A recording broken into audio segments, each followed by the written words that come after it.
O futebol brasileiro vem dando uma resposta muito positiva ao novo Mundial de Clubes da FIFA. Em um torneio com 32 equipes e dominado historicamente por europeus, os sul-americanos surpreendem, quebram expectativas e atraem olhares da imprensa internacional. A diferença de investimento dos europeus não está fazendo frente aos clubes brasileiros dentro de campo. Mas claro, temos que analisar alguns pontos importantes nas partidas que foram disputadas entre brasileiros e europeus. Primeira partida de Palmeiras e Porto. Palmeiras começa fazendo um bom jogo contra o Porto, no segundo tempo foi um amasso e graças ao goleiro reserva, o Porto não saiu com a derrota desse jogo. O Porto hoje está bem longe de ser um time de elite do futebol europeu, mas tem uma receita muito maior do que a do Verdão. Eles chamam de pior Porto de todos os tempos, tem um elenco quase 40% mais valioso que o plantel do Palmeiras.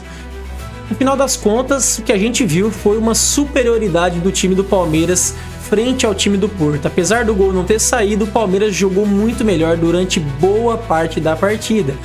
E já nesse jogo, os brasileiros entenderam que havia uma esperança de bater de frente com os times europeus. O próximo jogo de um brasileiro contra europeu foi o Fluminense contra o Borussia Dortmund. Esse muitos brasileiros achavam que seria uma surra no Fluminense, mas foi o contrário. O Fluminense jogou melhor o jogo todo e também graças ao goleiro do Borussia, eles não saíram com a derrota. Foi um jogo empatado em 0 a 0, mas com um gostinho que poderia ter sido uma vitória do Flusão. Nesse caso, a diferença de elenco entre os clubes é mais gritante ainda.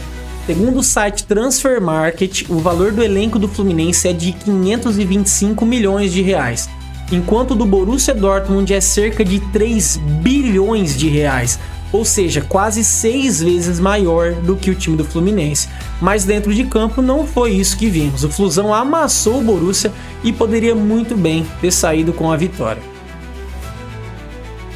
Logo depois tivemos o jogo mais esperado dessa primeira fase, Botafogo e PSG. Gente, isso aqui foi uma loucura. O que o Botafogo conseguiu fazer é coisa de cinema. Um clube campeão da Champions, da maneira como foi, enfiando 5 a 0 na Inter há um mês atrás, perder para um time como o Botafogo me faz lembrar daquela frase: tem coisas que só acontecem com o Botafogo.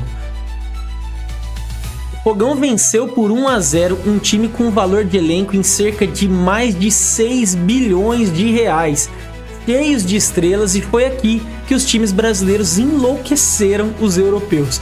Mesmo jogando na retranca e por uma bola, o resultado final é o que importa e o Brasil venceu o seu primeiro confronto contra os europeus. E aquele confronto que praticamente ninguém apostava no Botafogo. Aí foi a vez então do Flamengo amassar o Chelsea. Uma vitória por 3 a 1 que levantou ainda mais a moral dos times brasileiros. Mas vamos combinar que o Flamengo, entre os brasileiros, é o melhor time e com mais chances de chegar longe nesse Mundial. Esse jogo contra o Chelsea era certo que seria uma vitória. Mas ainda assim, a diferença de elenco é muito grande. O Flamengo tem um elenco avaliado em 1,39 bilhões de reais, enquanto o Chelsea tem um elenco avaliado em aproximadamente 6,5 bilhões de reais. Mas dentro de campo, o Mengão amassou o Chelsea e acho que se jogasse 10 vezes contra eles, o Flamengo possivelmente ganharia as 10. E o último jogo contra os europeus dessa primeira fase foi a única derrota dos brasileiros nesse Mundial. O Botafogo perdeu de 1 a 0 para o Atlético de Madrid em um jogo que o Atlético jogou muito melhor o tempo todo, mas fez somente um gol no Fogão, que tá com uma defesa muito boa no campeonato.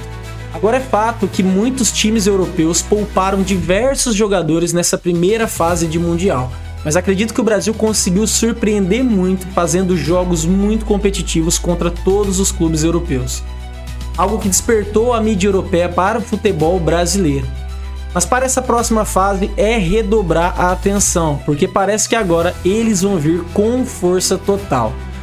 Mas e aí, o que você achou dos brasileiros nessa primeira fase? Qual deles teve o caminho mais fácil para chegar aqui e o mais difícil? Comenta aí, compartilha e se inscreva no canal para mais vídeos como esse. Valeu e até o próximo!